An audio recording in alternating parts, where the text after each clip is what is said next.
మొట్టమొదటి Bollywood super star Rajesh Khanna గారి గురించిన ప్రత్యేక కార్యక్రమం మూడవ భాగం ఈరోజు. గత 2 భాగాల్లో రాజేష్ ఖన్నా వ్యక్తిగత సినీ జీవితపు విశేషాలు, ఆయన జన్మించిన 1942 నుంచి సూపర్ స్టార్ అయిన 1970 దాకా తెలుసుకున్నాం. ఆరాధన చిత్రం విడుదల తర్వాత రాజేష్ ఖన్నా నటించిందే సినిమా అన్నట్లుగా వరుసగా 17 హిట్ సినిమాలనిచ్చారు. వాటిల్లో 1970 సంవత్సరంలో విడుదలైన ది ట్రైన్, సచ్చా ఝూఠా, సఫర్, ఆన్మిలో సజ్నా ఆ చిత్రాల విశేషాల దగ్గర రెండో భాగాన్ని ముగించాం. రాజేష్ ఖన్నా సూపర్ స్టార్డమ్, ఆయన వ్యక్తిగత జీవితంలో తీసుకొచ్చిన మార్పుల గురించి మాట్లాడుకున్నాం. ఆయన నాటకాల రోజుల స్నేహితురాలు అంజు మహేంద్రు స్నేహం గురించి తెలుసుకున్నాం. ప్రస్తుతానికి మన కథనం 1970 ముగిసి 1971 మొదట్లో ఉంది. ఇక్కడ్నుంచి 1973 మార్చిలో రాజేష్ ఖన్నా, డింపుల్ కపాడియాల వివాహం జరిగేదాకా ఒక దశ అనుకుంటే, ఈ దశలో ముందుగా 1971-72లలో రాజేష్ ఖన్నా సినిమాలలోని కొన్ని ముఖ్యమైన ఆసక్తికరమైన విశేషాలు తెలుసుకుందాం. రాజేష్ ఖన్నా, అంజు మహేంద్రుల స్నేహం బీటలు వారడం, రాజేష్ ఖన్నా జీవితంలోకి డింపుల్ కపాడియా ప్రవేశించడం, వీటి గురించి తర్వాత తెలుసుకుందాం. ఇప్పుడు 1971లో విడుదలైన రాజేష్ ఖన్నా సినిమాల గురించి. 1971లో రాజేష్ ఖన్నా ప్రధాన పాత్రలో నటించిన సినిమాలు 6-7 విడుదలయ్యాయి. జనవరిలో కటీ పతంగ్, ఫిబ్రవరిలో మెహబూబ్ కా మెహందీ, మార్చిలో ఆనంద్, ఏప్రిల్లో అందాజ్, మేలో హాథీ మేరే సాథీ, మర్యాద. ఛోటీ బహూ విడుదల తేదీ లభ్యం కాలేదు. ఇవి కాకుండా సెప్టెంబర్లో విడుదలైన గుడ్డీ, నవంబర్లో విడుదలైన బద్నాం ఫరిష్తే సినిమాల్లో అతిథి పాత్రల్లో కనిపించారు. వీటిల్లో ముందుగా కటీ పతంగ్ గురించిన విశేషాలు. ఇది 1971 జనవరి 29న విడుదలయ్యింది. గత భాగంలో చెప్పుకున్నాం, శక్తి సామంత కటీ పతంగ్ సినిమా గురించి మొదట్లో ఆలోచించలేదు. ఆరాధన సినిమా కథలో కొంచెం తేడా వచ్చి దాన్ని పక్కన పెడదామనుకున్నప్పుడు గుల్షన్ నందా చెప్పిందే కటీ పతంగ్ కథ. అయితే ఆ తర్వాత ఆరాధన కథను సరిచేసి ఆ సినిమా నిర్మాణం, రాజేష్ ఖన్నా సూపర్ స్టార్ కావడం జరిగింది. అప్పుడే ఓకే చేసి పెట్టుకున్న కథే కటీ పతంగ్. హీరో రాజేష్ ఖన్నా అని అప్పుడే నిర్ణయించుకున్నారు శక్తి సామంత. ఆ విధంగా ఆరాధన కంటే ముందుగానే అనుకున్నప్పటికీ ఆరాధన విడుదలైన తర్వాత ఆ సినిమా విజయం కలిగించిన షాక్ నుంచి తేరుకోవడానికి 1 సంవత్సరం పైనే పట్టింది. శక్తి సామంత, రాజేష్ ఖన్నాల కాంబినేషన్లో వచ్చిన రెండో సినిమా కటీ పతంగ్. మొదటి సినిమా ఆరాధన నిర్మాణ సమయానికి రాజేష్ ఖన్నా ఒక ఫ్లాప్ నటుడు. కటీ పతంగ్ సమయానికి దేశమంతా జేజేలు చెప్తున్న సూపర్ స్టార్. అందువల్ల సినిమాని విజయవంతం చేసి తీరాల్సిన బాధ్యత దర్శక నిర్మాత శక్తి సామంతాదే. అప్పటికీ రాజేష్ ఖన్నా పట్టిందల్లా బంగారం అవుతున్నప్పటికీ ఆ ట్రెండ్కి ఏమాత్రం తగ్గకుండా అన్ని జాగ్రత్తలు తీసుకున్నాడు శక్తి సామంత. కటీ పతంగ్ కథలో ఎలాగూ కొత్తదనం ఉంది. రాజేష్ ఖన్నాది రొమాంటిక్ హీరో పాత్రే. హీరోయిన్ ఆశా పరేఖ్. అంతకు ముందే శక్తి సామంత నిర్మించిన పగ్లా కహీకాలో నటించింది ఆమె. రాజేష్ ఖన్నాతో కూడా బహారోం కా సప్నేలో ఆశా పరేఖే హీరోయిన్. అంటే శక్తి సామంత, రాజేష్ ఖన్నా, ఆశా పరేఖ్ ముగ్గురూ కూడా ఒకరితో ఒకరికి ఇంతకుముందు పరిచయం ఉంది, పనిచేసిన వాళ్లే.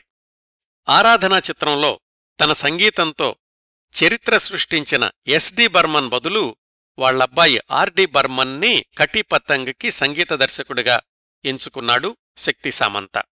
ఆరాధనా చిత్రంలోని పాటలకు ఏమాత్రం తగ్గకుండా కటీ పతంగ్ పాటల్ని హిట్ చేశారు ఆర్.డి. బర్మన్, కిషోర్ కుమార్, ఆనంద్ బక్షి. ఏ శ్యామ్ మస్తానీ, ప్యార్ దివానా హోతా హై, ఏ జో మొహబ్బత్ హై 7 పాటల్లో దేనికదే సాటి అన్నట్లు ప్రేక్షకుల్ని అలరించాయి. రాజేష్ ఖన్నాకి జిస్ గలీమే అనే పాటని ముఖేష్తో పాడించి ఒక ప్రయోగం చేశాడు ఆర్డి బర్మన్. మేరా నామ్ హై షబ్నం అనే పాట ఆర్డి బర్మన్, ఆశా భోంస్లేలు కలిసి పాడే పాటలకి నాంది పలికింది. మొత్తం మీద శక్తి సామంత నిర్మాణ విలువలు, కథలో కొత్తదనం, శ్రావ్యమైన సంగీతం అన్నింటినీ మించి రాజేష్ ఖన్నా ఆకర్షణ కటీపతంగ సినిమాకి ఘన విజయాన్ని సాధించిపెట్టాయి. 1971లో మొట్టమొదటి చిత్రమే సూపర్ హిట్ అయ్యింది. మరో 2 ఏళ్లు అదే జోరు కొనసాగింది రాజేష్ ఖన్నాకి. ఈ సినిమాలో నటనకే ఆశా పరేఖ్కి ఉత్తమ నటిగా ఫిల్మ్ఫేర్ అవార్డు కూడా దక్కింది. ఆరాధన, కటీపతంగ్ వరుసగా 2 హిట్ సినిమాలనిచ్చిన శక్తి సామంత, రాజేష్ ఖన్నాల కలయికలో ఆ తర్వాత కూడా మరొక 7 సినిమాలు రావడం విశేషం. ఆ తరువాతి సంవత్సరాల్లో కటీపతంగ్ చిత్రం తమిళంలోనూ తెలుగులోనూ కూడా పునర్నిర్మాణమయ్యింది. రాజేష్ ఖన్నా స్టార్డమ్కి ఇంకొక ఉదాహరణ 1971లోనే విడుదలైన అందాజ్. రమేష్ సిప్పి దర్శకుడిగా మొట్టమొదటి చిత్రం. కథ ప్రకారం షమ్మీ కపూర్, హేమమాలిని ప్రధాన జంట. రాజేష్ ఖన్నాది సుమారుగా 15 నిమిషాలు ఉండే ఫ్లాష్ బ్యాక్ కథ. హేమమాలినితో కలిసి నటించిన సన్నివేశాలు. మధ్యలోనే చనిపోయే పాత్ర. రాజేష్ ఖన్నా కనిపించిన ఆ 15 నిమిషాలే అందాజ్ విజయానికి కారణం అని ఆనాటి విశ్లేషకులు అందరూ అంగీకరించిన వాస్తవం. ఇంకా చెప్పాలంటే రాజేష్ ఖన్నా, హేమమాలినిల మీద చిత్రీకరించిన జిందగీ ఏక్ సఫర్ హై సుహానా పాట కిషోర్ కుమార్ తన స్వరంతో ఎన్ని విన్యాసాలు చేయించారో రాజేష్ ఖన్నా తన మోటార్ సైకిల్తో అన్ని విన్యాసాలు చేయించడం, ఆనాటి యువతరాన్ని ఆకర్షించిన ఆయన నల్లకళ్లజోడు, దుస్తులు, స్టైల్ ఇవన్నీ కూడా ఆ పాటకి, ఆ సినిమాకి అదనపు ఆకర్షణ అయ్యాయి. నిజానికి అందాజ్ సినిమా నిర్మాణానికి ముందు షమ్మీ కపూర్ నటించిన సినిమాలు వరుసగా దెబ్బతింటున్నాయి. రాజేష్ ఖన్నా తొలి రోజుల్లో అవకాశం ఇచ్చిన జీపీ సిప్పి అడిగేసరికి అతిథి పాత్ర అయినప్పటికీ కాదనలేకపోయాడు రాజేష్ ఖన్నా. ఆ చిన్న పాత్రను కూడా అద్భుతంగా తీర్చిదిద్దారు సలీం, జావేద్లు. సలీం ఖాన్ ఆ తర్వాత ఒక ఇంటర్వ్యూలో చెప్పారు, ఆ రోజుల్లో ప్రేక్షకులు సినిమా చూడ్డానికి వచ్చేవాళ్లు కాదు, రాజేష్ ఖన్నాని చూడ్డానికి వచ్చేవాళ్లు అని. హిందీ చలనచిత్ర చరిత్రలోనే అత్యున్నత స్థాయిగల అతిథి పాత్ర అందాజులో రాజేష్ ఖన్నాది అంటారు. పోస్టర్స్లో కూడా రాజేష్ ఖన్నాకే ప్రాధాన్యత ఇచ్చారు. ఏదేమైతేనేం తన 15 నిమిషాల ప్రజెన్స్తో 3 గంటల సినిమాను నిలబెట్టగలిగాడు రాజేష్ ఖన్నా. అది ఆ రోజుల్లో సూపర్ స్టార్ పవర్. ఇంకా 1971లో కాస్త వివరంగా మాట్లాడుకోదగిన రాజేష్ ఖన్నా చిత్రం ఆనంద్, హాథీ మేరే సాథీ. ముందుగా ఆనంద్. రాజేష్ ఖన్నా కేవలం రొమాంటిక్ హీరో, గ్లామర్తో ప్రేక్షకుల్ని మెప్పించే స్టార్ మాత్రమే కాదు, తాను నవ్వుతూ ప్రేక్షకుల్ని కంటతడిపెట్టించే నటనక్కూడా అతడు కేర్ ఆఫ్ అడ్రస్ అని నిరూపించిన చిత్రం ఆనంద్. కథ శ్రోతలందరకు తెలిసిందే కదా. కొద్ది నెలల్లో చనిపోతానని తెలిసిన క్యాన్సర్ పేషెంట్గా ఆనంద్ అంటే రాజేష్ ఖన్నా, ఆయనకు చికిత్స చేసే డాక్టర్ భాస్కర్గా అమితాబ్ బచ్చన్ నటించారు కదా. అయ్యో కొద్ది నెలల్లో చనిపోతాడే అని డాక్టర్ బాధపడుతుంటే ఉన్నన్నాళ్లు నవ్వుతూ బ్రతికెయ్యాలి అని మృత్యుముఖంలో నిల్చుని కూడా మనసారా నవ్వుతూ నవ్విస్తూ ఉండే ఆనంద్గా రాజేష్ ఖన్నా నటన పతాకస్థాయికి చేరింది. ఈ చిత్రంలో ఆనంద్ భాస్కర్ని బాబూ మోషాయ్ అని పిలవడం వెనకాల, ఈ చిత్రాన్ని బొంబాయి నగరానికి రాజ్ కపూర్ ఇద్దరికీ అంకితం ఇవ్వడం వెనకాల, అసలు ఈ సినిమాలో ఆనంద్ పాత్రకి రాజేష్ ఖన్నా ఎంపికవడం వెనకాల చాలా సుదీర్ఘమైన కథ ఉందండి. తెలుసుకుందాం. ఈ వివరాలన్నీ దర్శక నిర్మాత హృషికేశ్ ముఖర్జీనే 1998లో ఒక సినిమా పత్రికకు ఇచ్చిన ఇంటర్వ్యూలో చెప్పారు. ఏమనంటే, దర్శకుడు హృషికేశ్ ముఖర్జీ మొదటి సినిమా ముసాఫిర్ 1957లో విడుదలయ్యింది. ఒక మాదిరిగా ఆడింది. ఆయన దర్శకత్వం చేసిన రెండో చిత్రం అనాడి 1959లో విడుదలై ఘన విజయం సాధించింది. దానిలో కథానాయకుడు రాజ్ కపూర్. అన్నట్లు ఈ అనాడీనే తర్వాత తెలుగులో హీరో కృష్ణగారితో అమాయకుడిగా పునర్నిర్మించబడింది. అనాడీ నిర్మాణ సమయంలో హృషికేశ్ ముఖర్జీకి రాజ్ కపూర్తో స్నేహం బలపడింది. చార్లీ చాప్లిన్ అభిమాని అయిన రాజ్ కపూర్ ఎప్పుడూ తను నవ్వుతూ సెట్స్ మీద అందర్నీ నవ్విస్తూ ఉండేవాడు. ఆ రోజుల్లోనే రాజ్ కపూర్ తీవ్రమైన అనారోగ్యానికి గురయ్యారు. అయినా కాని ఎప్పుడూ తన అనారోగ్యం గురించి బాధపడేవాడు కాదు, ఎవరికీ చెప్పేవాడు కాదు, ఎప్పుడూ నవ్వుతూనే ఉండేవాడు. అట్లాంటి పరిస్థితుల్లో హృషికేశ్ ముఖర్జీకి అనిపించిందట, అవును, ఒకవేళ ఈ అనారోగ్యం వల్ల రాజ్ కపూర్కి జరగరానిదేమైనా జరిగితే అలా నవ్వుతూనే వెళ్ళిపోతాడా? ఆయనతో అనుబంధం పెంచుకుంటున్న మేము ఇలాగే మిగిలిపోతాం కదా. ఇలాంటి ఆలోచనల్లోనుంచి వచ్చిందే ఆనంద్ కథ. అయితే ఇదంతా జరిగింది 1960 ప్రాంతాల్లోనే. ఈ కథకి మూలమే రాజ్ కపూర్ కాబట్టి ఆనంద్ సినిమాని ఆయనకు అంకితమిచ్చారు. ఇంకా హృషికేశ్ ముఖర్జీ పుట్టింది బెంగాల్లోనే అయినా ఎదిగింది స్థిరపడింది బొంబాయి కాబట్టి ఆనంద్ని బొంబాయికి అంకితమిచ్చారు. ఎవరో అడిగారు తర్వాత ఆయన్ని, కేవలం అంకితం అన్నప్పుడు మాత్రమే బొంబాయిని చూపించారు, మరి సినిమాలో ఎక్కువగా బొంబాయి దృశ్యాలేమీ లేవు అని. దానికి ఆయన సమాధానం, నాకు బొంబాయి నగరం మీదున్న అభిమానంతో సినిమాని అంకితమిచ్చానే తప్ప దాన్నేమీ బొంబాయి మీద డాక్యుమెంటరీగా తీయలేదు కదా అని. అలాగే ఇంకో ఆసక్తికరమైన సమాచారం ఏమిటంటే, అనాడీ సమయంలో హృషికేశ్ ముఖర్జీకి హిందీ కానీ మరాఠీ కానీ ధారాళంగా మాట్లాడడం వచ్చేది కాదు. తడబడుతూ మాట్లాడుతుంటే ఆ బెంగాలీ బాబు పడే అవస్థని గమనించిన రాజ్ కపూర్ సరదాగా బాబు మోషాయ్ అని హృషికేశ్ని సంబోధిస్తూ ఉండేవాడు. అలా వచ్చింది ఆనంద్ సినిమాలోకి బాబు మోషాయ్ అనే పిలుపు. అనాడీ సినిమా విడుదలై ఘన విజయం సాధించాక ఆనంద్ కథని రాజ్ కపూర్, శశి కపూర్లతో సినిమాగా తీయాలనుకున్నారు హృషికేశ్ ముఖర్జీ. అప్పటికి శశి కపూర్కి సరైన విజయాలు లేకపోవడం, సెంటిమెంటల్గా చనిపోయే పాత్రలో రాజ్ కపూర్ని నటించమని అడగడం దేనికి అనుకుని మొత్తానికి ఆ ప్రయత్నం ఒక రూపానికి రాలేదు అప్పటికి. ఆ తర్వాత బెంగాలీ భాషలో ఉత్తమ్ కుమార్తో తీద్దామనుకున్నారు హృషికేశ్ ముఖర్జీ. అది కూడా వీలు కాలేదు. దాని తర్వాత కొన్నాళ్లకి కిషోర్ కుమార్, మెహమూద్లతో నిర్మిద్దామనుకున్నారు. బాబు మోషాయ్ పాత్రలో మెహమూద్ని అనుకున్నారు. అయితే ఆ రోజుల్లో కిషోర్ కుమార్ ప్రవర్తన కొన్నిసార్లు అనిశ్చితంగా ఉండేది. ఈ సినిమా కోసం అడగడానికని హృషికేశ్ ముఖర్జీ కిషోర్ కుమార్ ఇంటికి వెళ్లారు. తనకి లోగడ డబ్బులివ్వకుండా ఎగ్గొట్టిన బెంగాలీ ప్రొడక్షన్ మేనేజరేమో అనుకుని హృషికేశ్ ముఖర్జీని లోపలికి రానివ్వలేదట కిషోర్ కుమార్. సహజంగానే బాధపడిన హృషికేశ్ ముఖర్జీ కిషోర్ కుమార్ని వద్దనుకున్నారు.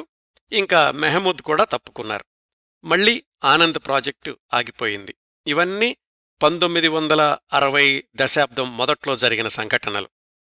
మధ్యలో మద్రాసు నిర్మాతలు కొంతమంది హృషికేశ్ ముఖర్జీని సినిమా చేసి పెట్టమని అడిగితే వాళ్లకి ఆయన ఆనంద్ కథ చెప్పారు. మరీ మెలోడ్రామాలాగా ఉంది, కొంచెం వాణిజ్యపరమైన అంశాలు చేర్చండి అని అడిగారు ఆ నిర్మాతలు. హృషికేశ్ ముఖర్జీ ససేమిరా కుదరదు అన్నారు. వ్యాపారం కోసం కథలోని ఆత్మను చంపెయ్యలేను అని తిరస్కరించారు. ఇన్ని పరిణామాల తర్వాత 10 ఏళ్లకి 1970లో మళ్లీ ఆనంద్ కథని బయటకు తీసినప్పుడు ఆనంద్ పాత్రకి ధర్మేంద్రని తీసుకుందామనుకున్నారు. ఆయన డేట్స్ ఖాళీ లేకపోవడము, అప్పట్లో ఆయన చేస్తున్న సినిమాలకి ఆనంద్ కథకి అంతగా పొసగకపోవడం వల్ల ఆయన పేరు పక్కకెళ్ళిపోయింది. అప్పుడు పరిశీలనకొచ్చిన పేరు ఖామోషీ, సఫర్ సినిమాల్లో విషాదాంత పాత్రల్లో నటించిన రాజేష్ ఖన్నా.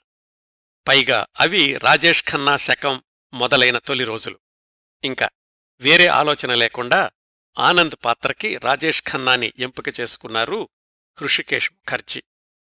ఆనంద్ సినిమా గురించి రాజేష్ ఖన్నాని అడగడానికి హృషికేశ్ ముఖర్జీ వెళ్లే సమయానికి రాజేష్ ఖన్నాకి ఏ సినిమా ఎవరికి ఎప్పుడు ఎందుకు ఒప్పుకుంటున్నారో కూడా కథేమిటో కూడా తెలుసుకోలేనంత బిజీ. హృషికేశ్ ముఖర్జీ అనగానే కథ గురించి కూడా అడగకుండా సంతకం చేసేశారు రాజేష్ ఖన్నా. హృషికేశ్ మీదనున్న గౌరవంతో, ఆయన దర్శకత్వంలో నటించడమే గౌరవం అనే భావంతో అప్పట్లో ఆయన తీసుకునే పారితోషికం కంటే తక్కువ మొత్తానికి ఒప్పుకున్నారట రాజేష్ ఖన్నా. ఇంకా రెండో పాత్ర డాక్టర్ భాస్కర్, బాబూ మోషాయ్. చాలా ఏళ్ల క్రిందట ఆ పాత్రకి మొహమ్మూద్ని అనుకున్నారు కదా. ఇప్పుడు అంటే 1970లో హృషికేశ్ ముఖర్జీ మళ్లీ మెహమూద్ని సంప్రదించారు. ఆ పాత్రకు మీకు తెలిసిన సమర్థులైన నటులెవరైనా ఉన్నారా అని. ఆ పాత్ర గురించి మెహమూద్కి పూర్తి అవగాహన ఉంది కదా. తన సోదరుడి ద్వారా పరిచయమైన కొత్త కుర్రాడు అమితాబ్ బచ్చన్ని సిఫార్సు చేశారు. ఆ విధంగా అమితాబ్ బచ్చన్ ఆనంద్ సినిమాలో అవకాశం దక్కించుకున్నారు. అంతకుముందు ఆయన నటించిన సాత్ హిందూస్థానీ మినహాయిస్తే అమితాబ్ బచ్చన్ పూర్తిస్థాయి పాత్ర ధరించిన తొలి సినిమా ఆనంద్ అని చెప్పుకోవచ్చు. రాజేష్ ఖన్నా మరణించిన 2012లో తన ఆనంద్ షూటింగ్ రోజుల్ని, రాజేష్ ఖన్నాతో కలిసి నటించిన సందర్భాల్ని గుర్తుచేసుకుంటూ అమితాబ్ బచ్చన్ తన బ్లాగులో చాలా ఆసక్తికరమైన విశేషాలు వ్రాసుకున్నారు. ఇది 2012 జులై 18 రాత్రి 11:30కి అమితాబ్ రాసుకున్న బ్లాగు. అందులోని సమాచారం: టాలెంట్ హంట్లో రాజేష్ ఖన్నా ఎంపికైన మరుసటి సంవత్సరం అమితాబ్ బచ్చన్ కూడా అదే టాలెంట్ హంట్కి వెళ్లారు, కానీ ఎంపిక కాలేదు. ఆ తర్వాత ఎలాగో సాత్ హిందూస్థానీలో అవకాశం వచ్చింది. ఆ సినిమాలో నటించేటప్పుడు ఆయన సహనటుడు అన్వర్ ఆలీ, హాస్యనటుడు మెహమూద్కి సోదరుడు. ఎట్లాగో మెహమూద్ని పరిచయం చేసుకుని రాజేష్ ఖన్నాని చూడాలని ఉంది అని అడిగితే ఒకరోజు రాజేష్ ఖన్నా నటిస్తున్న సెట్స్కి తీసుకెళ్లాడు మెహమూద్. ఒక అభిమానిగా షేక్ హ్యాండ్ ఇచ్చాడు అమితాబ్కి రాజేష్ ఖన్నా. ఆ సమయంలో రాజేష్ ఖన్నాని కలవడానికి అలా ఎంతోమంది వస్తుండేవాళ్లు. ఆ సంఘటన రాజేష్ ఖన్నాకి గుర్తుండకపోవచ్చు కూడా. ఆరాధనా సినిమాకి వాళ్ల అమ్మగారితో కలిసి వెళ్లారు అమితాబ్ బచ్చన్ ఢిల్లీలోని రివోలీ థియేటర్లో. ప్రేక్షకుల స్పందన గమనించిన అమితాబ్ అనుకున్నారట, ఎప్పటికైనా ఇలాంటి నటుణ్ణి కాగలనా అని. ఆ తర్వాత సంవత్సరానికే రాజేష్ ఖన్నాతో కలిసి నటించే అవకాశం వచ్చింది ఆనంద్ ద్వారా. రాజేష్ ఖన్నాతో కలిసి నటిస్తున్నాను అనేసరికి నా బంధుమిత్రుల్లో నాకు విలువ పెరిగిపోయింది. బయట ఎవరు కలిసినా రాజేష్ ఖన్నాని కలుసుకున్నావా, ఆయన ఎలా ఉంటారు సెట్స్లో, సెట్ మీద బాగా మాట్లాడతారా అని నన్ను ఇంటర్వ్యూ చేసేవాళ్లు అని రాసుకున్నారు అమితాబ్. ఆనంద్ సెట్స్కి వచ్చే రాజేష్ ఖన్నా అభిమానుల్లో స్పెయిన్ లాంటి విదేశాల నుంచి వచ్చే అభిమానులు కూడా ఉండేవారట. ఇంకో విశేషం, ఆ రోజుల్లో సీడీలు లేవు కదా. హృషికేశ్ని బతిమాలి కహీదూర్ జబ్ దిన్ ఢల్ జాయే పాట ఉన్న టేప్ స్పూల్ తీసుకెళ్లి తన గదిలో రిపేరు చేయించుకున్న టేప్ రికార్డర్లో పదే పదే వింటుండేవారు అమితాబ్. చిట్ట చివరి దృశ్యంలో ఆనంద్ చనిపోయాడు అని తెలుసుకున్నప్పుడు తనలోని బాధని ఎలా చూపించాలి అని చాలా రోజులు ఆలోచించారట అమితాబ్. అప్పటికి నటనలో ఎక్కువ అనుభవం లేదు కదా. అన్వర్ ఆలీ ద్వారా వాళ్లన్నయ్య మెహమూద్ని సంప్రదించి ఆయన సలహా తీసుకున్నారు అమితాబ్. అప్పుడు మెహమూద్ చెప్పారట, రాజేష్ ఖన్నా అన్న పేరులోని అక్షరాలు ఒత్తి పలుకుతూ, ఆయన నిజంగానే చనిపోయారనుకో, నీ ముఖంలో బాధ వచ్చేస్తుంది అని. అలా నటించారు ఆనంద్లో చివరి దృశ్యంలో అమితాబ్. ఇప్పటిక్కూడా ఆనంద్లోని ఆ చివరి దృశ్యాన్ని చూసిన ప్రేక్షకులు కన్నీరు ఆపుకోలేరంటే ఏమాత్రం అతిశయోక్తి లేదు. ముగింపు తెలిసినా, ఎన్నిసార్లు చూసినా అక్కడికొచ్చేసరికి ప్రేక్షకులు కంటతడి పెట్టుకోవడానికి రాజేష్ ఖన్నా, అమితాబ్ ఇద్దరి నటనా కారణమే. ఇవండి ఆనంద్ గురించి, రాజేష్ ఖన్నాతో నటించడం గురించి అమితాబ్ వ్రాసుకున్న జ్ఞాపకాలు. ఇంకా హృషికేశ్ మీద ఎంత గౌరవంతో ఆనంద్ సినిమాని ఒప్పుకున్నా షూటింగ్కి ఆలస్యంగా రావడం మాత్రం అదుపులో పెట్టుకోలేకపోయారు రాజేష్ ఖన్నా. సినిమాల ఒత్తిడి నుంచి విశ్రాంతి కోసం రాత్రిపూట మిత్రులతో పార్టీలు, పొద్దున్నే ఆలస్యంగా లేవడం, షూటింగ్కి ఆలస్యంగా రావడం ఇదొక వలయం అయిపోయింది రాజేష్ ఖన్నాకి. ఆయన కోసం వేచి చూడడం హృషికేష్కి శిక్షలా అనిపించేది. పైగా ఆయనేమో చాలా క్రమశిక్షణ గల దర్శకుడు. ఆనంద్ సినిమా షూటింగ్ 4 వారాల్లో పూర్తి చెయ్యాలని ప్రణాళిక వేసుకున్నారు. ఆలస్యంగా వచ్చిన రాజేష్ ఖన్నాని అప్పుడే ఏమైనా అందామంటే ఆయన మూడ్ చెడగొట్టినట్లవుతుందని ఏమీ మాట్లాడకుండా షాట్కి సిద్ధం చేసేవాడు హృషికేష్. షాట్ అయిపోయాక అందామంటేనేమో అద్భుతంగా వచ్చిన షాట్ని గమనించి ఏమీ అనలేకపోయేవారట. చివరికి ఒకే మాట అన్నాడట, ఈ ఒక్క షాట్ చాలు మీ ఆలస్యాలన్నీ క్షమించెయ్యడానికి అని. రాజేష్ ఖన్నా తీరికలేని రోజుల్ని గమనించి హృషికేష్ ముఖర్జీ ఒకరోజు అడిగారట, కాకా నువ్వు సూర్యోదయం చూసి ఎన్ని రోజులయింది అని. రాజేష్ ఖన్నాని సన్నిహితులందరూ కాకా అని పిలుస్తుండేవాళ్లు. ఏమో గుర్తులేదు అన్నారు రాజేష్ ఖన్నా. పోని సూర్యాస్తమయం అని అడిగిన హృషికేష్ ముఖర్జీ ప్రశ్నకు రాజేష్ ఖన్నా చిరునవ్వే సమాధానమయ్యింది. అంత ఒత్తిడిలో, అంత బిజీ రోజుల్లో రాజేష్ ఖన్నా నటించిన చిత్రమే ఆనంద్. సహజంగా రాజేష్ ఖన్నా పాట అంటే కిషోర్ కుమార్ కదా పాడేది అనుకునే రోజుల్లో ఆనంద్లో కిషోర్ కుమార్ పాడిన పాట ఒక్కటి కూడా లేదు.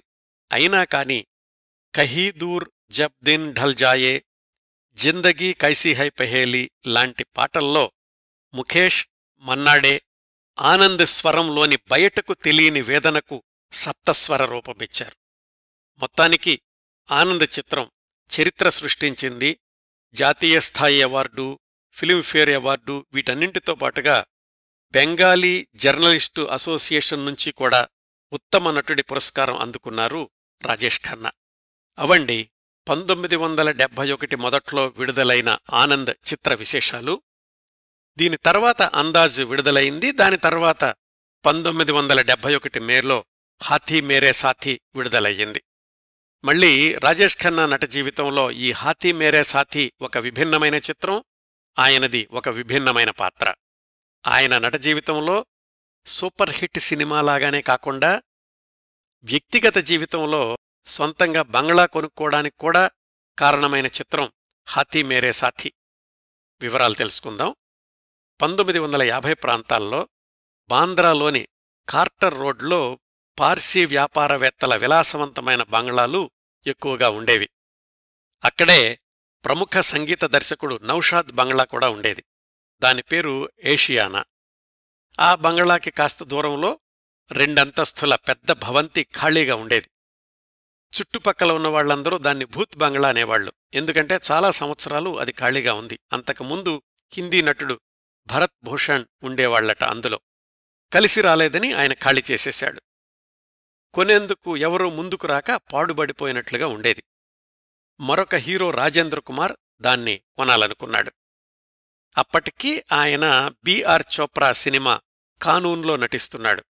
అది కాక మరొక 2 సినిమాలు చేసి పెడతాను, నాకు అర్జెంటుగా అడ్వాన్స్ కావాలి అని అడిగాడు రాజేంద్ర కుమార్. అలా బిఆర్ చోప్రా దగ్గర తీసుకున్న 90,000లో 60,000 చెల్లించి ఆ పాతబడిన బంగ్లా కొన్నాడు రాజేంద్ర కుమార్. దాన్ని బాగుచేయించి తన కూతురు పేరు డింపుల్ అని పెట్టుకున్నాడు. మిత్రుడు మరొక హీరో అయిన మనోజ్ కుమార్ సలహాననుసరించి పెద్ద హోమం చేయించి తర్వాత దానిలోకి వెళ్లాడు. ఆ ఇంట్లోకి వెళ్ళాక ఆయన జాతకమే మారిపోయింది. సినిమాలు వరుసగా హిట్లు, సిల్వర్ జూబిలీలు. కొన్నాళ్లయితే రాజేంద్ర కుమార్ని జూబిలీ కుమార్ అని పిలుస్తుండేవాళ్లట.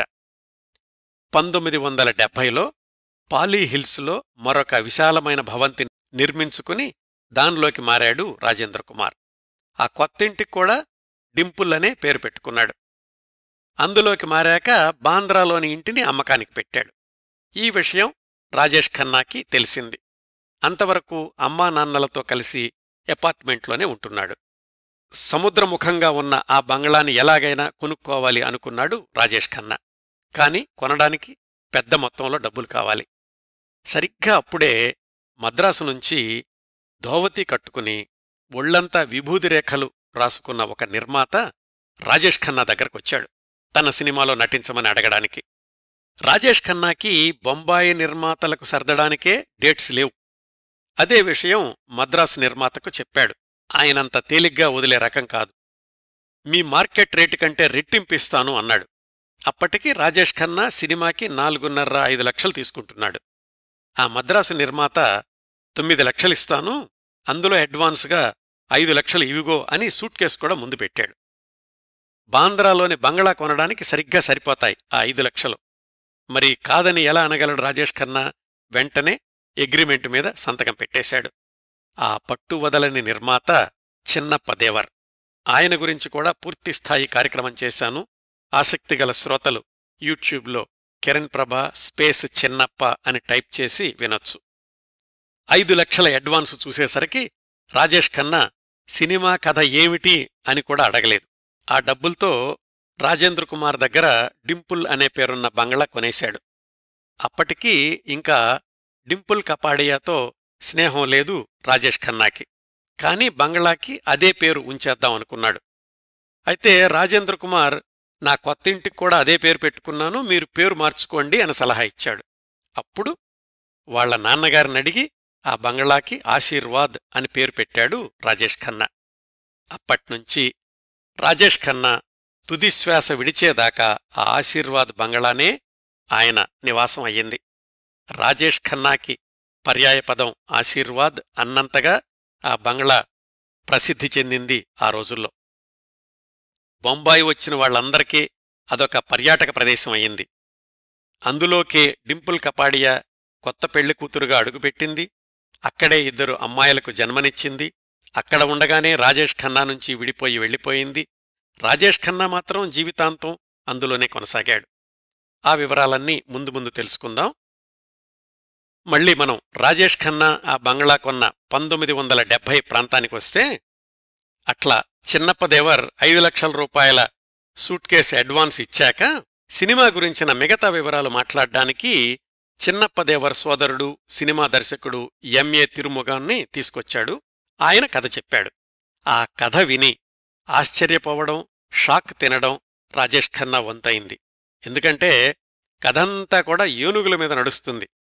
తన పాత్ర అలంకారప్రాయమే. వరుస హిట్సుతో దూసుకెళ్తున్న తన నట జీవితానికి తనే బ్రేక్ వేసుకోవడానికి ఇష్టపడలేదు రాజేష్ ఖన్నా. రచయితల జంట సలీం జావేద్లను పిలిచి, ఇదండి పరిస్థితి, నిజానికి మామూలుగా అయితే ఈ సినిమా వదిలేసేవాణ్ణి, కానీ చిన్నప్పదేవరిచ్చిన అడ్వాన్స్ నాకు ముఖ్యం, దాన్ని వదులుకోలేను గదా, మీరేం చేస్తారో మీ ఇష్టం, ఈ స్క్రిప్ట్లో నా పాత్ర ప్రముఖంగా కనిపించేలాగా మార్చండి అన్నాడు. అంతకుముందే అందాజ్ సినిమాలో తన పాత్ర చిన్నదైనాగాని అద్భుతంగా తీర్చిదిద్దిన సలీం జావేద్ల మీద నమ్మకం రాజేష్ ఖన్నాకి. సలీం జావేద్ల జంట చేసిన మాయాజాలంతో ఆ స్క్రిప్టు ఇప్పుడు మనం చూస్తున్న హాథీ మేరే సాథీగా రూపుదిద్దుకుంది. విశేషమేమిటంటే, హాథీ మేరే సాథీకి 1967లో చిన్నప్పదేవర్ తమిళంలో తీసిన దైవచెయల్ అనే సినిమా మూలమైతే, సలీం జావేద్లు దాన్ని మార్చి హాథీ మేరే సాథీ చేశాక ఈ సినిమా ఆధారంగా మళ్లీ మరుసటి సంవత్సరమే చిన్నప్పదేవర్ తమిళంలో నల్లనేరం అన్న సినిమా తీశాడు. ఇంకో ఆసక్తికరమైన సంఘటనేమిటంటే, హాథీ మేరే సాథీ షూటింగ్ సమయంలో తన సహజసిద్ధమైన శైలిలో షూటింగుకి ఆలస్యంగా హాజరయ్యేవాడట రాజేష్ ఖన్నా. ఒకరోజు రాజేష్ ఖన్నా సెట్కి వెళ్లేసరికి చిన్నప్పదేవర్ ఓ కుర్రాణ్ణి బెత్తంతో దండిస్తున్నాడు. ఏమైంది అని అడిగాడు రాజేష్ ఖన్నా. అయ్యా, మీరు రోజూ షూటింగుకి ఆలస్యంగా వస్తున్నారు, కాని మిమ్మల్ని నేనేమీ అనలేను, నా నిస్సహాయతనిదిగో వీడిమీద చూపిస్తున్నాను అన్నాడు చిన్నప్పదేవర్. ఆ రోజునుంచి వీలైనంత పెందలకాడ హాథీ మేరే సాథీ సెట్స్కి రావడం అలవాటు చేసుకున్నాడు రాజేష్ ఖన్నా. సినిమా విడుదలయ్యాక సంచలన విజయం సాధించింది. బ్రహ్మాండమైన కథ కాకపోవచ్చు, దానిలో రాజేష్ ఖన్నాది బ్రహ్మాండమైన పాత్ర కాకపోవచ్చు, కాని బ్రహ్మాండమైన సినిమా అయ్యింది. అప్పటి వరకు దక్షిణాది నిర్మాతలు తీసిన సినిమాలన్నింటికంటే అత్యధిక వసూళ్లు సాధించిన చిత్రంగా రికార్డు సృష్టించింది హాథీ మేరే సాథీ. భారతదేశంలోనే కాదు, రష్యాలో కూడా విజయదుందుభి మోగించింది. రాజేష్ ఖన్నా అప్రతిహత విజయ పరంపరలో తన ప్రత్యేకతను నిలబెట్టుకుంది హాథీ మేరే సాథీ చిత్రం. రాజేష్ ఖన్నా నట జీవితంలోని 1971 సినిమాలను ఇక్కడ ఆపేసి 1972లోకి వెళదాం. ఆరాధన చిత్రంతో ప్రారంభమైన రాజేష్ ఖన్నా జైత్రయాత్ర ఈ సంవత్సరంలో కూడా కొనసాగింది. 1972 చివర్లోనే ఆ వరుస 17 సినిమాల హిట్ పరంపరకు అడ్డుకట్టపడింది కూడా. వాటిల్లో కొన్నింటి విశేషాలు క్లుప్తంగా తెలుసుకుందాం. ఇంతకుముందు చెప్పినట్లు ఆయా సినిమాల ఖచ్చితమైన విడుదల తేదీలు లభ్యం కావడం లేదండి. వాటిల్లో ఏమైనా పొరపాట్లు దొర్లితే శ్రోతలు మన్నించగలరు. 1972 సంవత్సరం ప్రారంభమై సూపర్ హిట్తో జరిగింది రాజేష్ ఖన్నాకి. అంతకు ముందు వరకు నటించని బ్యానరు, దర్శకుడు. అదే దుష్మన్. 1972 జనవరి మొదటి వారంలో విడుదలయ్యింది. ఆ సంవత్సరంలో అత్యధిక వసూళ్లు సాధించిన చిత్రాల్లో 3వ స్థానంలో నిలిచింది దుష్మన్. ప్రేమ్జీ నిర్మించిన ఈ సినిమాకి దులాల్ గుహా దర్శకుడు. రాజేష్ ఖన్నా ఇంతకుముందు ఏ సినిమాలోనూ ధరించని పాత్ర. ఇస్త్రీ మడత నలగని రొమాంటిక్ హీరో పాత్రల నుంచి ఒక్కసారిగా లారీ డ్రైవర్గా కనిపించాడు రాజేష్ ఖన్నా. అంతకుముందు తన సినిమాల్లోని మేనరిజమ్స్ అన్నిటినీ వదిలేసి డ్రైవర్ పాత్రలో ఒదిగిపోయాడు ఆయన. సహజంగా రాజేష్ ఖన్నా సినిమా అంటే 5-6 పాటలుండే రోజుల్లో దుష్మన్లో 4 పాటలుండడం, అందులో 2 పాటలు సూపర్ హిట్ కావడం విశేషం. కిషోర్ కుమార్ పాడిన ఖవ్వాలీ పాట వాదా తేరే వాదా ఆ రోజుల్లో తరచూ రేడియోలో వినిపించేది.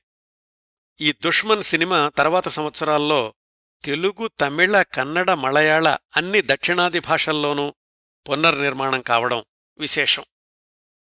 తరువాత శక్తి సామంత, రాజేష్ ఖన్నాల కలయికలో 3వ చిత్రం అమర్ ప్రేమ్ 1972 జనవరి చివర్లో విడుదలయ్యింది.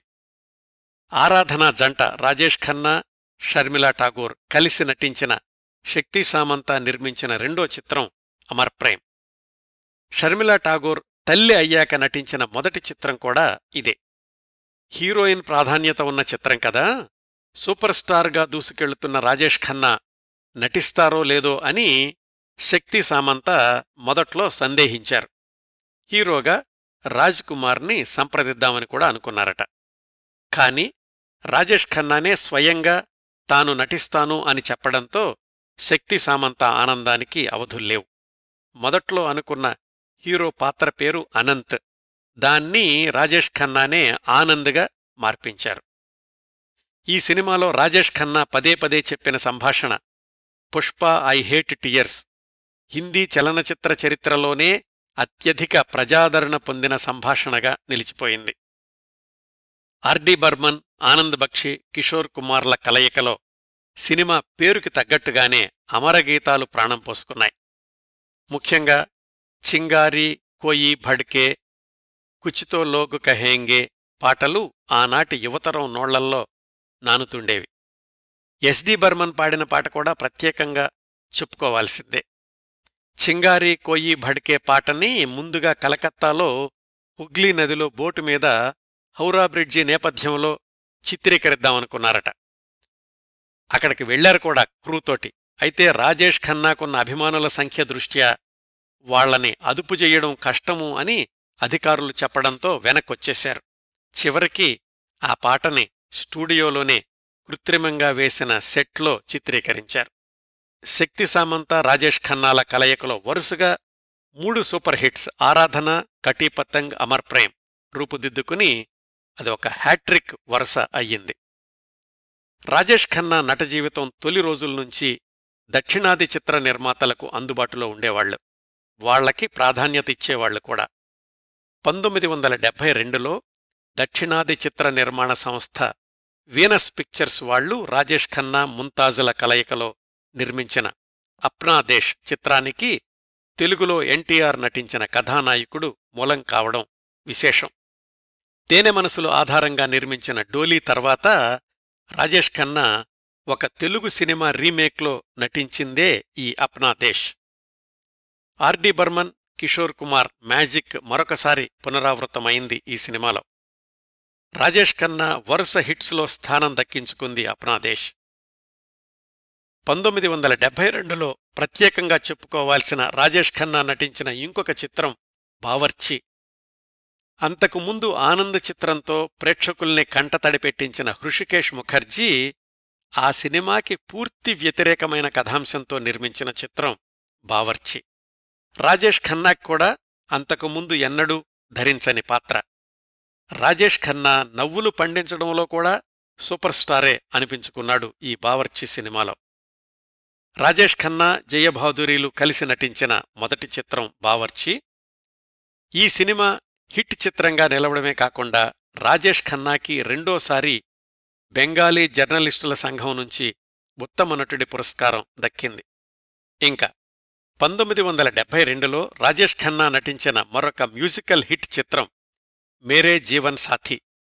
ఇందులో కిషోర్ కుమార్ సోలో పాటలు 5 ఉండడం, ఒక్కటే యుగళగీతం ఉండడం విశేషం. కిషోర్ కుమార్ పాడిన 5 పాటలు సూపర్ హిట్సే. ముఖ్యంగా ఓ మేరే దిల్ కే చైన్, దీవానా లేకే ఆయా హై లాంటి పాటలు. ఇట్లా ఎదురు లేకుండా కొనసాగుతున్న రాజేష్ ఖన్నా జైత్రయాత్రకి అడ్డుకట్ట వేసిన చిత్రం మాలిక్ 1972 అక్టోబర్లో విడుదలయ్యింది. దక్షిణాది దర్శకుడు భీమ్సింగ్ దర్శకత్వంలో రూపొందింది. ఈ సినిమా తర్వాత కూడా రాజేష్ ఖన్నాకి హిట్ సినిమాలొచ్చాయి, కానీ మధ్య మధ్యలో పరాజయాలతో. తరువాతి సంవత్సరం 1973లో మాత్రం రాజేష్ ఖన్నా నటించినవి 3 సినిమాలు విడుదలైతే 3 కూడా విజయవంతం కావడం విశేషం. రాజారాణి, దాగ్, నమక్ హరాం. ఈ నమక్ హరాం అమితాబ్, రాజేష్ ఖన్నా కలిసి నటించిన రెండవ చిత్రం, చివరి చిత్రం కూడా. ఇక్కడ్నుంచి సమాంతరంగా అమితాబ్ శకం మొదలయింది. ఆ విశేషాలన్నీ నేను అమితాబ్ బచ్చన్ గురించి చేసిన 16 భాగాల కార్యక్రమ పరంపరలో చెప్పాను. ఆసక్తిగల శ్రోతలు అవి వినగలరు. మళ్ళీ మనం రాజేష్ ఖన్నా విశేషాలకొస్తే, ఆ సంవత్సరమే అంటే 1973లోనే రాజేష్ ఖన్నా బంగారు బాబు తెలుగు సినిమాలో కొద్దిసేపు కనిపించడం విశేషం.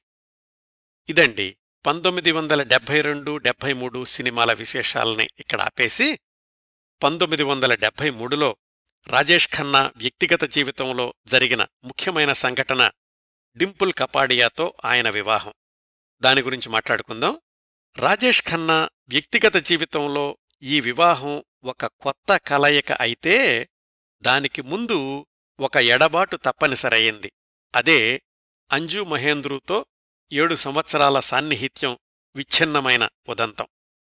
ఏమైందంటే, రాజేష్ ఖన్నా సినీరంగ ప్రవేశానికి ముందు నుంచే, అంటే నాటకరంగం రోజుల్నుంచే అంజు మహేంద్రుతో పరిచయం, గాఢ స్నేహం, సాన్నిహిత్యం ఉందని గత ఎపిసోడ్స్లో తెలుసుకున్నాం కదా. రాజేష్ ఖన్నా సూపర్ స్టార్ స్థాయికి వెళ్ళాక కూడా ఆ సాన్నిహిత్యం అలాగే కొనసాగింది. రాజేష్ ఖన్నా తరచూ అంజు మహేంద్రు ఉండే అపార్ట్మెంట్కి వెళ్తుండేవాడు. రాజేష్ ఖన్నా కొత్తగా కొనుక్కున్న బంగళా ఆశీర్వాద్కి మారాక అంజు మహేంద్రు తరచూ అక్కడికి వెళ్తుండేది. రాజేష్ ఖన్నా వాళ్ళ అమ్మగారు ఉన్నప్పటికీ అంజు మహేంద్రు అజమాయిషీనే చెల్లుతూ ఉండేది ఆ ఇంట్లో. ఆశీర్వాద్ బంగళాలో పార్టీలు ఏవైనా జరిగినా వాటి ఏర్పాట్లు, అతిథుల్ని ఆహ్వానించడం ఇవన్నీ కూడా అంజు మహేంద్రునే చూస్తుండేది.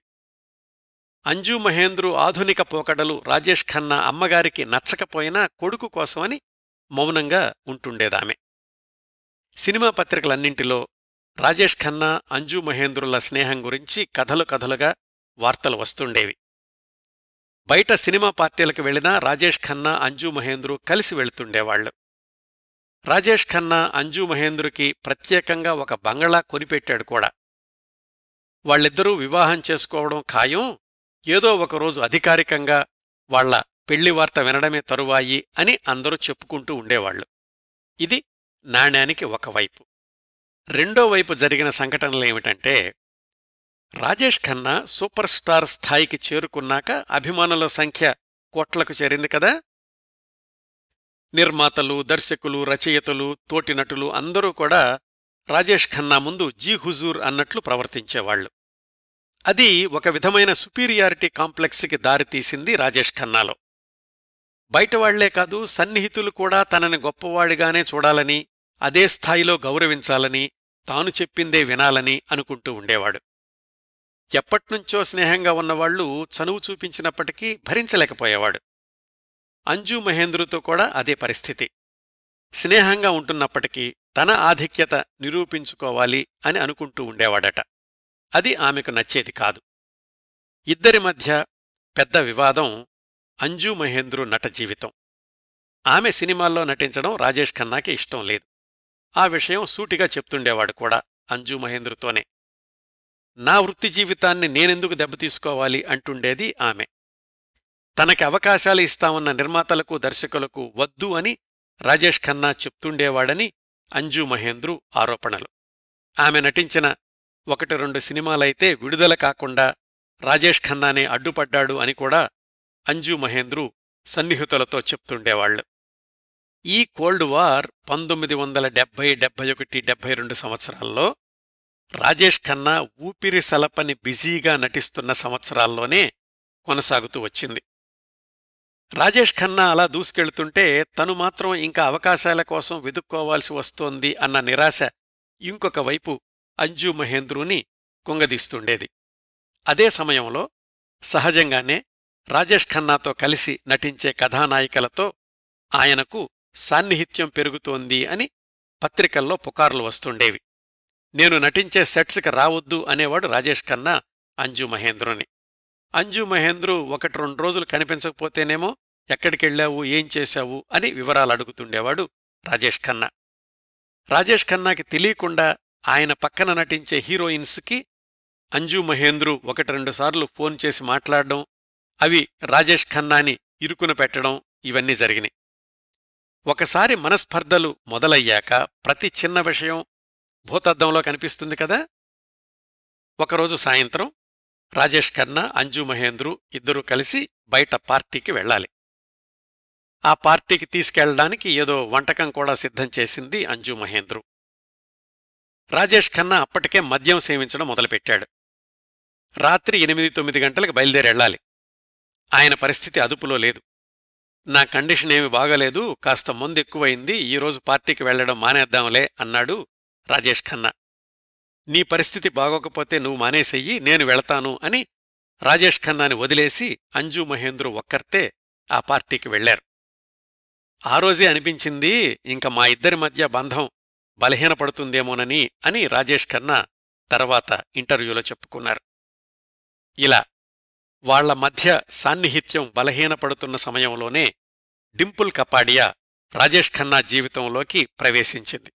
ఆ ప్రవేశం తర్వాత రాజేష్ ఖన్నా, అంజు మహేంద్రుల మధ్య దూరం మరింతగా దగ్గరవ్వలేనంతగా పెరిగిపోయింది. ఎలాగంటే, డింపుల్ కపాడియా వాళ్ల నాన్నగారు పేరున్న వ్యాపారవేత్త, అత్యధిక ధనవంతుడు బొంబాయిలో. హై సొసైటీ సర్కిల్లో రాజేష్ ఖన్నాతో పరిచయం ఉంది కూడా. రాజేష్ ఖన్నాకి, డింపుల్ కపాడియాకి వయసులో 15 సంవత్సరాలు వ్యత్యాసం ఉంది. డింపుల్ కపాడియా చిన్నపిల్లగా ఉన్న రోజుల్నుంచి రాజేష్ ఖన్నాకి తెలుసు. వాళ్ల నాన్నతో కలిసి రాజేష్ ఖన్నా, అంజు మహేంద్రుల్ని కలుసుకున్నప్పుడు రాజేష్ అంకుల్, అంజు ఆంటీ అని డింపుల్ కపాడియా సంబోధించిన సందర్భాలు కూడా ఉన్నాయట. వాళ్ల నాన్నగారి ప్రోద్బలంతో, ప్రోత్సాహంతో డింపుల్ కపాడియాకి బాబీ సినిమాలో హీరోయిన్గా అవకాశం దక్కింది. బాబీ సినిమా షూటింగ్ మధ్యలో ఉండగా జరిగిన ఒక సంఘటన రాజేష్ ఖన్నాకి డింపుల్ మీద ప్రేమ కలగడానికి, ఒక ప్రత్యేక భావం ఏర్పడ్డానికి దారితీసింది. అది ఒక విమాన ప్రయాణం. 1972 నవంబర్లో గుజరాత్కు చెందిన చిత్రలోక్ సినీ సర్కిల్ అనే సంస్థ అహ్మదాబాదులో ఒక కార్యక్రమం ఏర్పాటు చేసింది. దాంట్లో హిందీ సినీ రంగానికి చెందిన ప్రముఖుల్ని సన్మానించడం ముఖ్య ఉద్దేశం. బొంబాయి నుంచి అహ్మదాబాద్కి ప్రత్యేక విమానం ఏర్పాటు చేశారు. రాజేష్ ఖన్నా ఇంకా బాబీ షూటింగ్ మధ్యలో ఉన్న డింపుల్ కపాడియా మరికొంతమంది ఆ విమానంలో ప్రయాణం చేశారు. చిన్నప్పట్నుంచి చూస్తున్నప్పటికీ ఆ ప్రయాణంలో మొదటిసారి డింపుల్ కపాడియా రాజేష్ ఖన్నా కళ్లకు విభిన్నంగా, ఆకర్షణీయంగా కనిపించింది అని ఆ తర్వాత ఒక ఇంటర్వ్యూలో చెప్పుకున్నారు. తిరుగు ప్రయాణంలో డింపుల్ కపాడియా పక్క సీట్లు ఖాళీగా ఉంది. ఇక్కడ కూర్చోవచ్చా అని అడిగి ఆమె పక్కన కూర్చున్నాడు రాజేష్ ఖన్నా. బొంబాయి చేరే వరకు మాట్లాడుకుంటూనే ఉన్నారు. కొన్ని వందల వేల అడుగుల ఎత్తులో దేశమంతా విరగబడి అభిమానిస్తున్న సూపర్ స్టార్ తన పక్కన. ఇంకా 15ఏళ్ల డింపుల్ కపాడియా మనస్థితి ఎలా ఉంటుందో ఊహించుకోవచ్చు. ఒకరికొకరు ప్రేమను వ్యక్తపరచుకోకపోయినా ఆ ప్రయాణం ముగిసేసరికి ఇద్దరికీ ఒకరంటే ఒకరికి ఇష్టం అని వాళ్ల మనసులకు తెలిసిపోయింది. బొంబాయి వచ్చాక ఎవరి షూటింగ్ పనుల్లో వాళ్లు బిజీ అయ్యారు. డింపుల్ మాత్రం తరచూ రాజేష్ ఖన్నా ఇంటికి ఫోన్ చేస్తుండేది.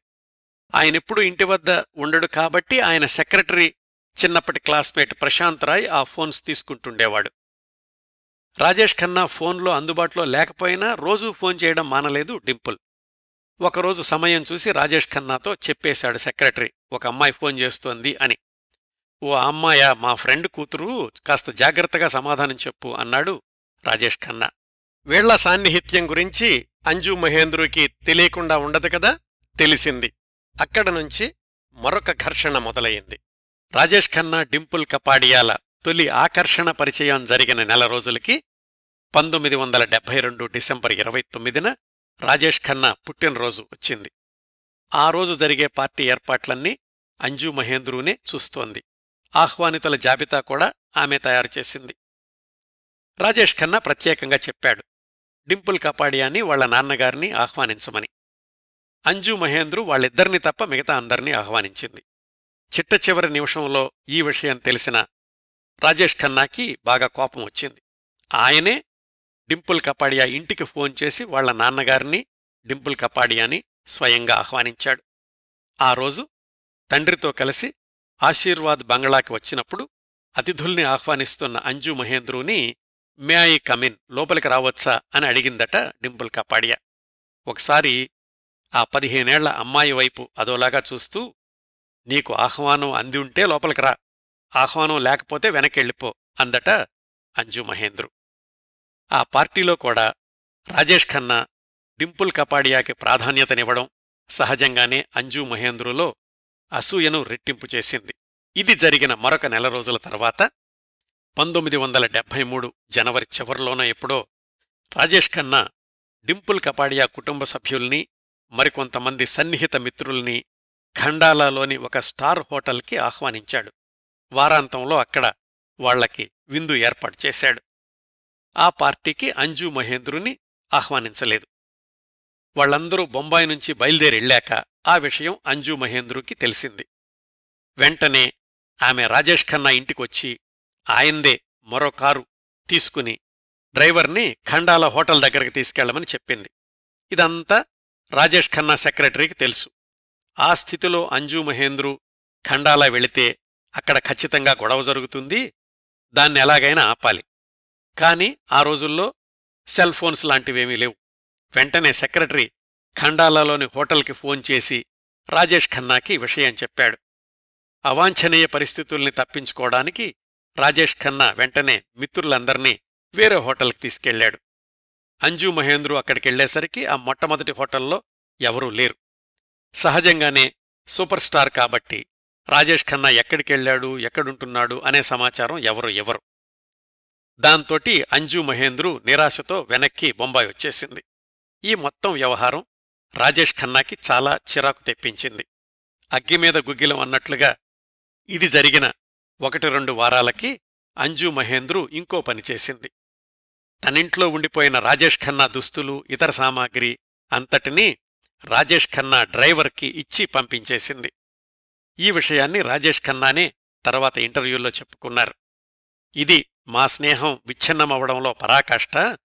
కనీసం నాతో మాటైనా చెప్పకుండా మా డ్రైవర్తో నా దుస్తులన్నీ పంపించేయడం అంతకంటే అవమానం లేదు నాకు అని. ఇంకా మనసులు కలిసే ప్రసక్తి లేదు అని ఇద్దరికీ తెలిసిపోయింది. ఈ సంబంధానికి ఫుల్ స్టాప్ పెట్టాలి అంటే తన వివాహమే సరైన నిర్ణయం అనుకున్నాడు రాజేష్ ఖన్నా. అయితే అంతవరకు డింపుల్ కపాడియా మీద తనకున్న ఇష్టాన్ని ఆమెతో సూటిగా వ్యక్తపరిచే సందర్భం రాలేదు ఆమెకంటే 15 ఏళ్లు పెద్దవాడైన రాజేష్ ఖన్నాకి.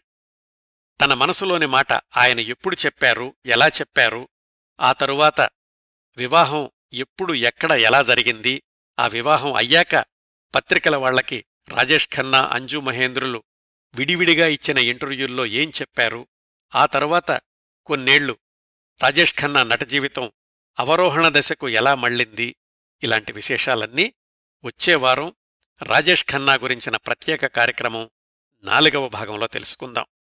ఈ భాగాన్ని ఇంతటితో ముగిస్తానండి. ఈ కార్యక్రమాలను ఆదరించి అభిమానిస్తున్న శ్రోతలందరకు హృదయపూర్వకంగా ధన్యవాదాలు తెలియచేస్తున్నాను. వచ్చేవారం ఇదే కార్యక్రమం కొనసాగింపు 4వ భాగంతో కలుసుకుందాం. అంతవరకు నవ్వుతూ ఉండండి. మీ నవ్వులు 10 మందికి పంచండి.